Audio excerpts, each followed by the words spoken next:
So I'm at the doctor. Some of you guys know that starting in February of last year, started getting therapy for a bunch of stuff that happened. I'm going to be honest with you, like before I started therapy, I think in some respects I was actually better than I am now.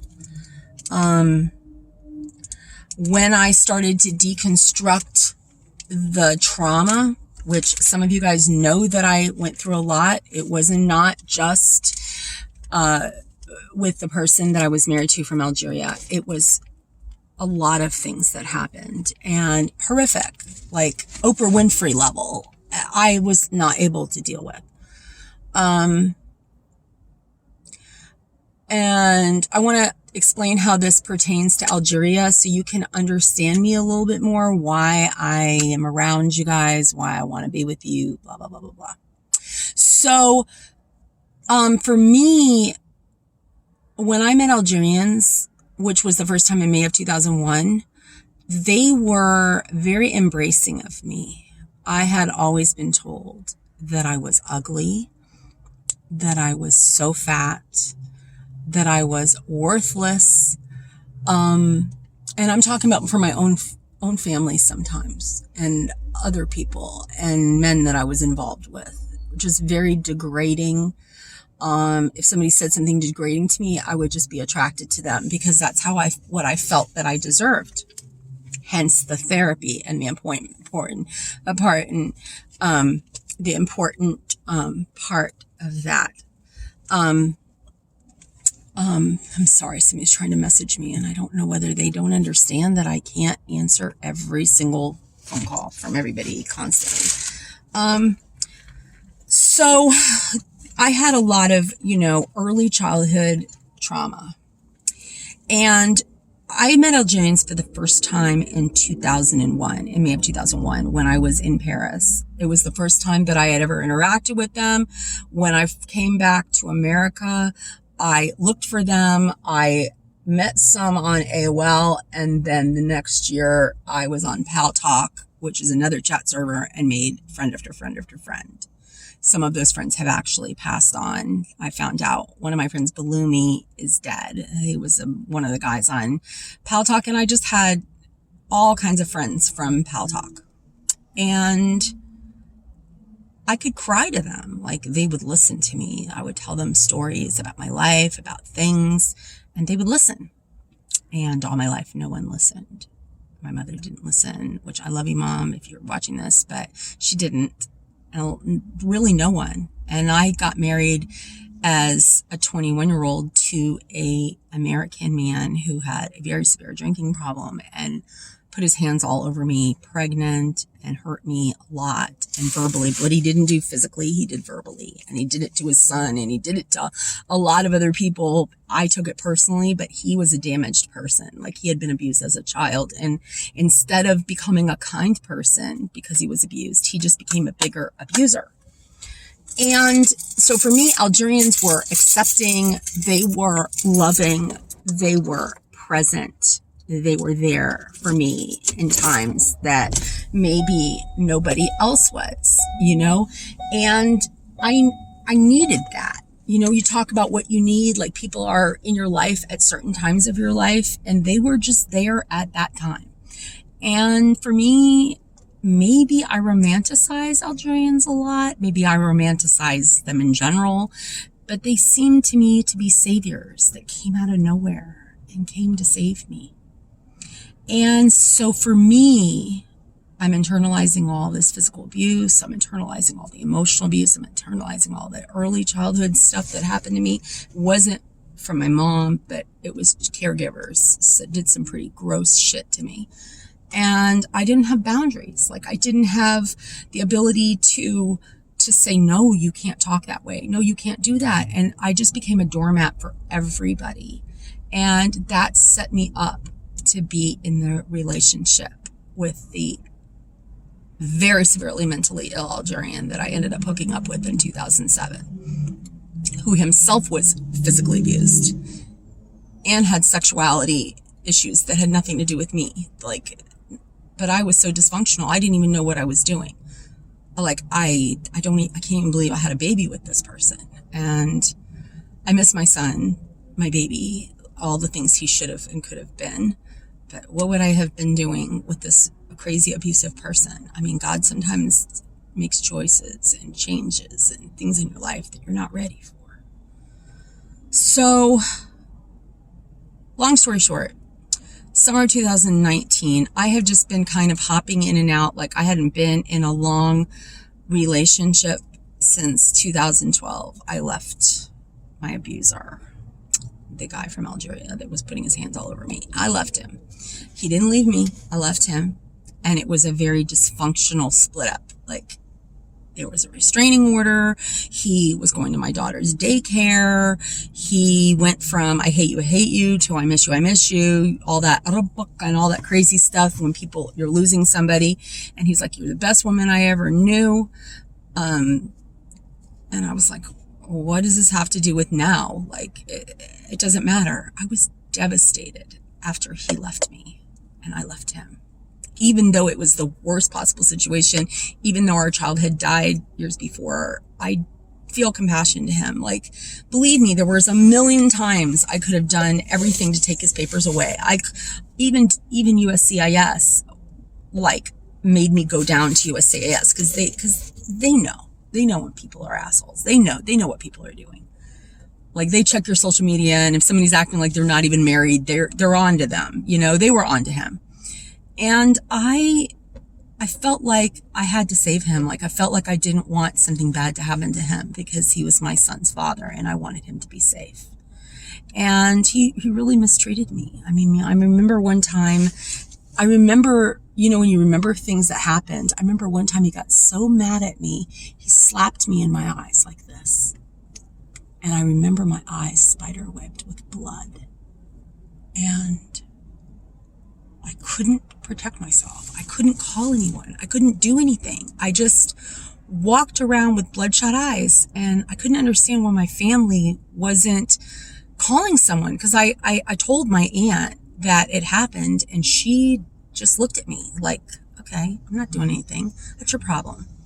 And I'm thinking, I'm not even worth calling the cops. Like, I'm not even worth extricating from this. These were the feelings of worthlessness, especially being physically abused, because I had been abused as a child. It wasn't worked with. And then I was abused by a man from 21 to 34, also not dealt with, not confronted. And it was a friend of mine that ended up calling the cops on the Algerian guy. It wasn't me. I never called the cops on him, ever. And then when they tried to prosecute it, I didn't want to do it because I didn't want to hurt him. I'm just incapable of hurting people. I don't want to hurt anyone. I mean, 2 years ago, I had an experience I did get involved with my first real love situation in 2018.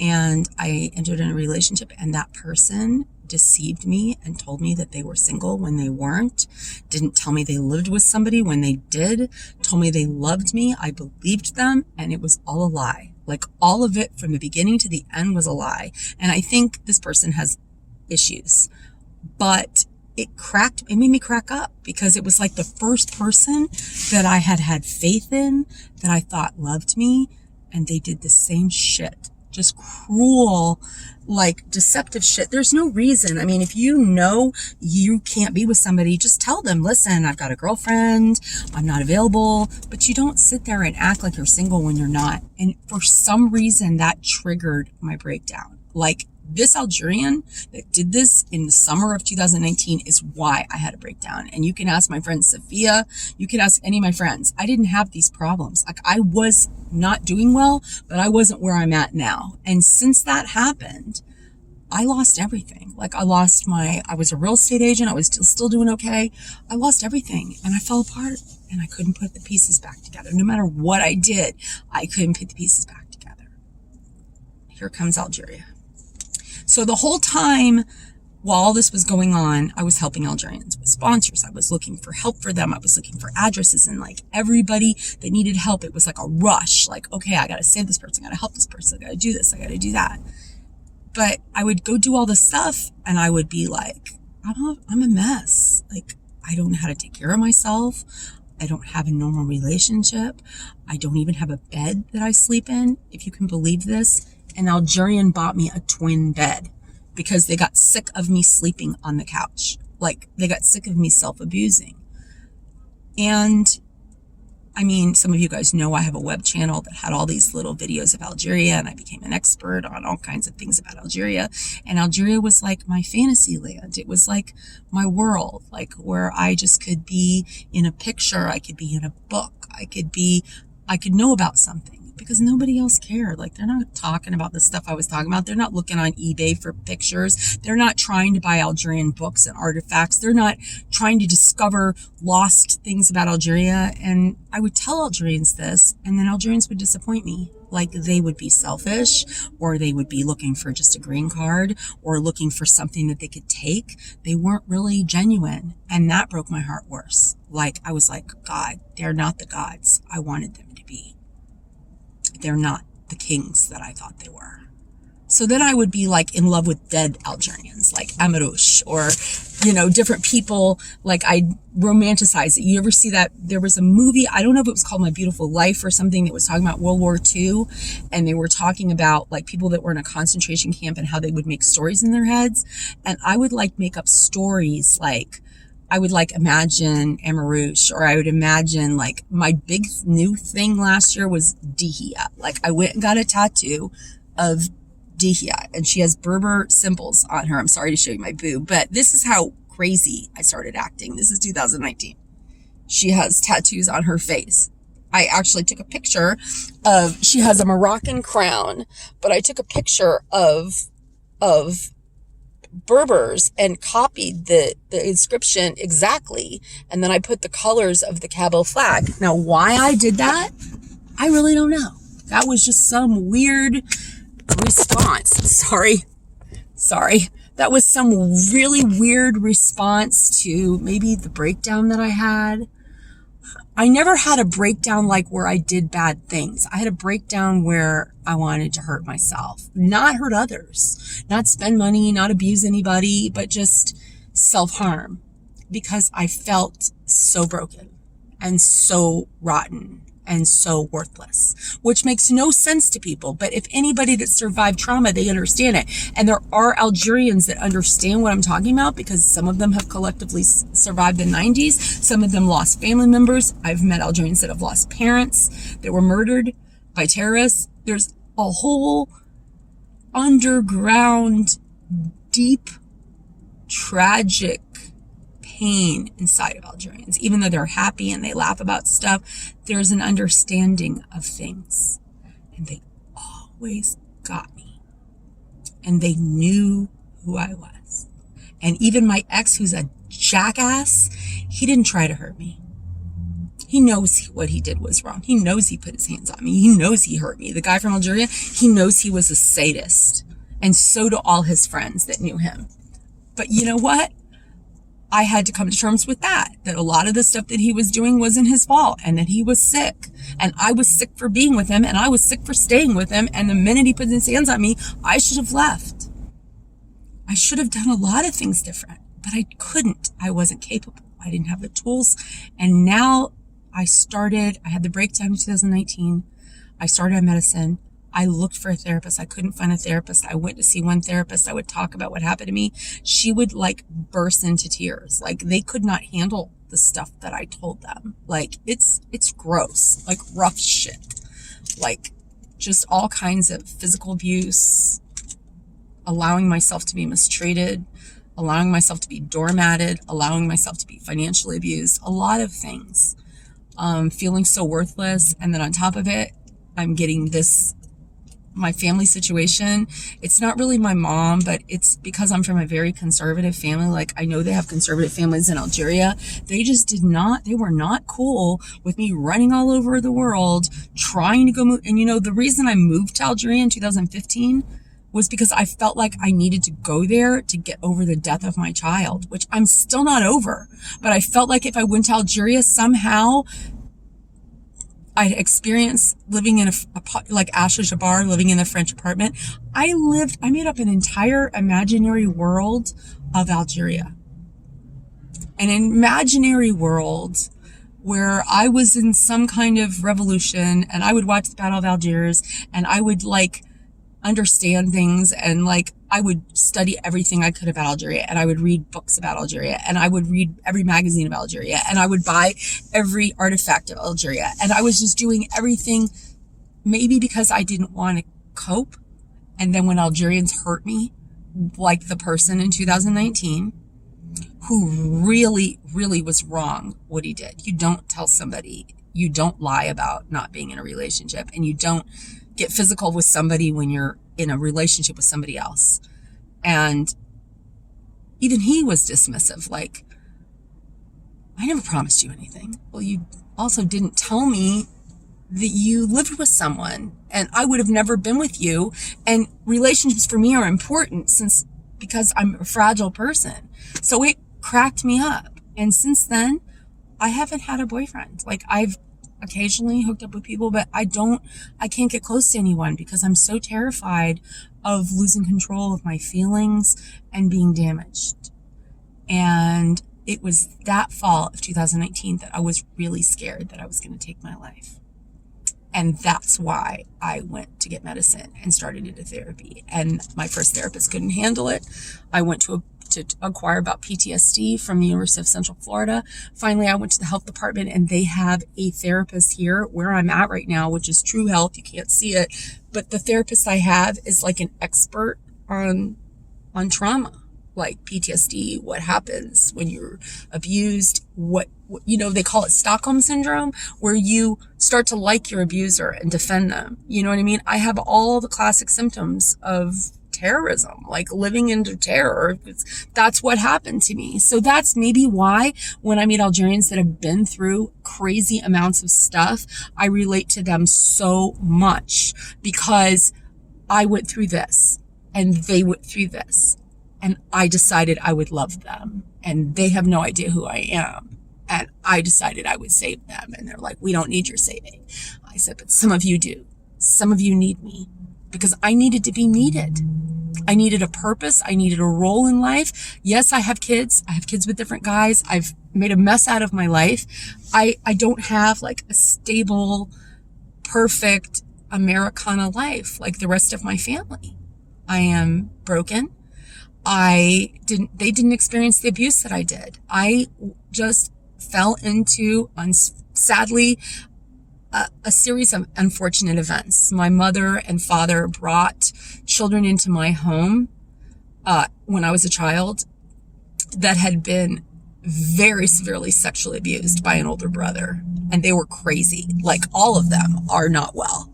The older brother is now dead, but he was the one that hurt me. And then the older sister of these 4 kids my parents brought into the home, they took in 4 foster children. The older sister was married to a really sadistic guy, and my mom left me for a month with them at 5 years old and took off on a vacation and put my brother with her brothers, her nice brother, and left me in a dangerous situation. And it was just constantly like that. Like, I constantly got left. And I don't want to blame my mom, because this is the way people were back in 1970s. This isn't this. But for me, I needed something different. I needed stability. I needed family.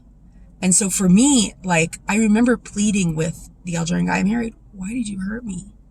You'll never go back to Algeria again. You'll never have it again. You'll never see them again. Like, the only thing that brought me comfort was Algerians. And I knew Algerians before I even met him. And he tried to take Algerians from me. So literally for 2 years after I left him, and that was after my friend called the cops, because I had to leave him, because you know what happens when you go through assault charges and it turns into a mess. Even if I didn't want to leave, I had to.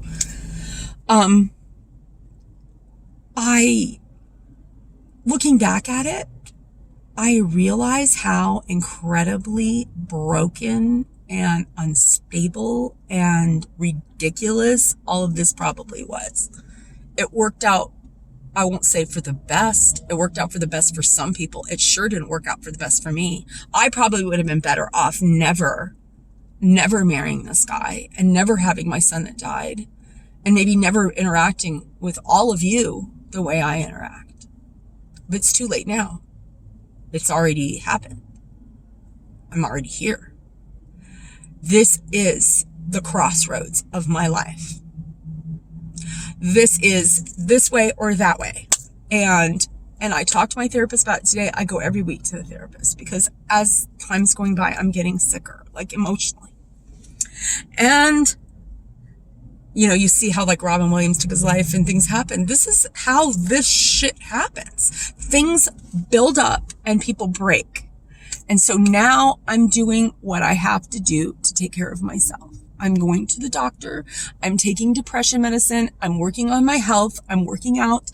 I'm trying to lose weight. I'm trying to better myself, better my clothing, better my house, better my life, get everybody that's stupid out of my life. And like, for example, I had a guy who messaged me today. He's a Moroccan. He's just some random guy that I blew off. And he called me a cunt. I don't know if you know what that word is, but it's a really dirty word for vagina. High blank lean, like that word. And maybe 6 months ago, I would have responded. I didn't say a thing. I'm just like, well, dude, you're not getting a green card. And I don't want to talk to you. And I'm not sending you money. And you're not going to manipulate me. And call me anything you want. Leave me alone. That's me now. But that's me after 1 year of therapy, because I've been in therapy since February of 2020. And if you don't understand how hard therapy is, it's where they literally go line by line by line, and you are trying to figure out why you are the way you are and how can you get to the next place. That's what therapy does. And people say you don't need therapy. Trust me, if you've had trauma and you've been abused or had any kind of physical abuse, therapy can change the quality and the trajectory of your life. I'm not okay, but I have come to terms that I have to be okay. I'm not romanticizing Algerians anymore. I'm not romanticizing Algeria anymore. I'm not romanticizing anything. I'm trying to understand why I connected on such a visceral, very intense level with Algerians. And it's because they are passionate people. They are hot-blooded. Some of them aren't, but a lot of them are. They're emotional. They're sentimental. They're patriotic. They're nostalgic.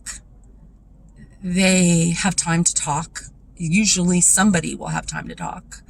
And they have a lot of feelings. And I had a lot of feelings. And I needed somebody else to have feelings with me. And I guess I just decided that Algerians were stuck with me because I wrote a book in 2005 called Dearest Algeria, my present to the Algerian people. And then I made a whole web channel with lots of little videos teaching Algerians about themselves. And their Algerians are probably like, bitch, we don't need you and your crazy ass. We're crazy enough by ourselves. Why are you here? And my answer is, I don't have anywhere else to go. So here I am. And anyway, so a lot of people don't realize, like the story with Meninook. I was getting bullied on Facebook. Oh, you're just trying to abuse Meninook. I'm like, do you assholes even know that I've known him since 2003, 2004? I've known Meninook for years and years and years. We met online. We met before he was even married to the girl he has his last kids with. I think he was still married to the other girl his older son's with. I don't even know. I can't keep track because it was so many people, so much time. But Meninook was my friend. And like, he introduced me to Houari, his brother. And so my relationship with a lot of people, like, you know, I talked to Lutfi Attar today. Some of you guys know who he is. He's the guitarist for Raina Rai. I met Lutfi Attar in 2007. So I was obsessed with Raina Rai. And so when I was in Iran in 2007, I was obsessed with seeing Raina Rai doing Réveillon, which who cares about Réveillon? But I was obsessed with it, you know?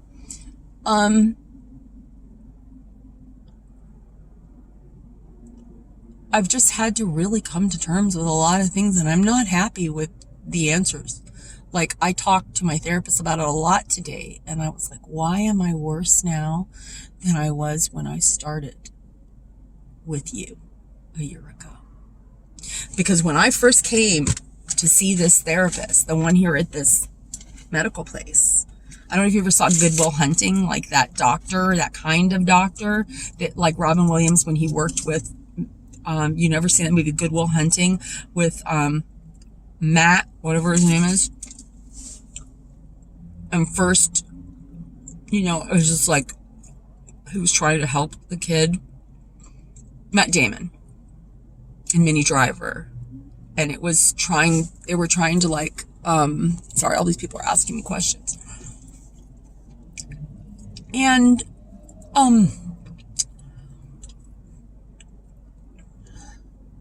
I think I'm struggling to believe that I am worth having therapy. I'm struggling not to believe the narrative that people have told me that I'm stupid and crazy and bad.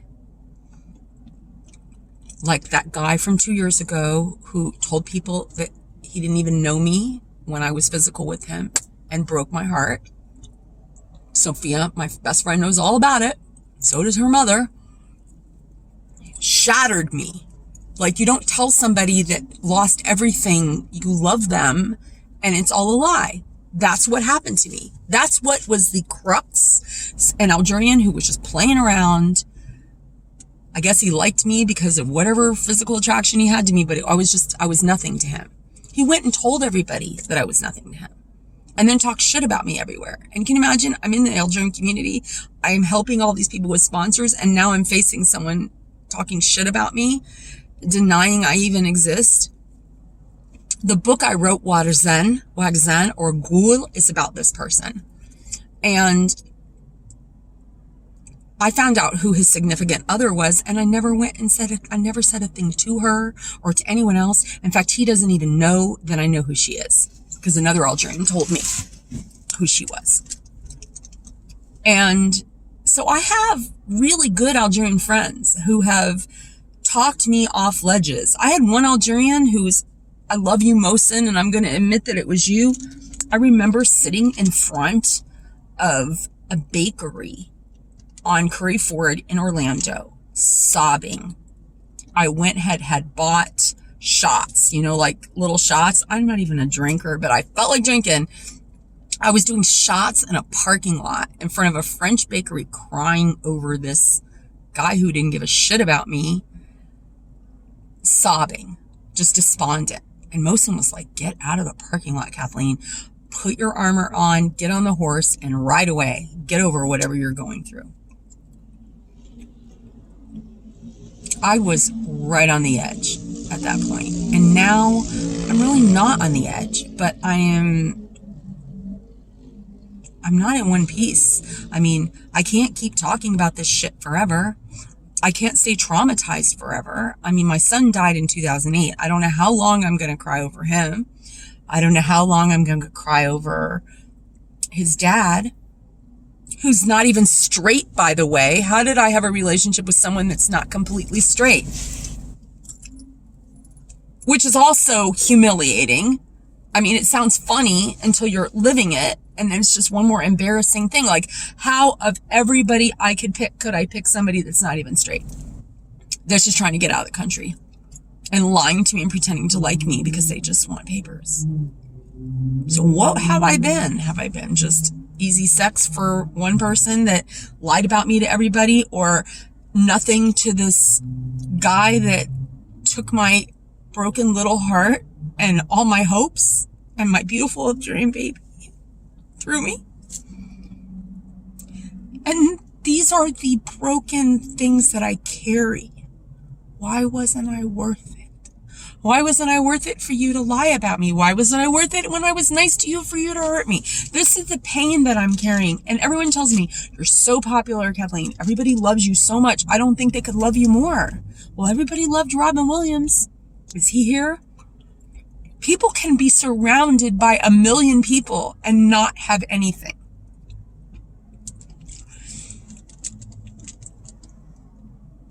I am surrounded by dysfunctional people in every aspect of my life, and I'm trying to make very big changes. But it's very hard because I have a lot of problems, and I have issues. I have issues with food. That's why I'm very overweight. I have issues with emotional dependency, which I gotta get over. I can't keep doing this. People are like, why do you tell anybody what's wrong with you? Why would you tell the truth about it? I'm like, what else is there left? Is it not apparent that I'm bleeding to death in front of everybody? It's not apparent that I'm not okay. It's not apparent that I'm not brokenhearted. This same guy that did this shit to me 2 years ago messaged me like a month ago and said, why are you telling people you know me? I have your phone number. You have my phone number. Why don't you just call me or text me? Do you want people to know that I know you? Like, I'm such a piece of shit that I'm not worth loving or liking or being friends with?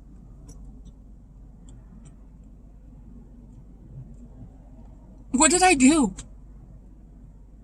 Except be nice to this person. What did I do for them to shit talk me? And then there was another Algerian that I've been great friends with, I thought was my real friend.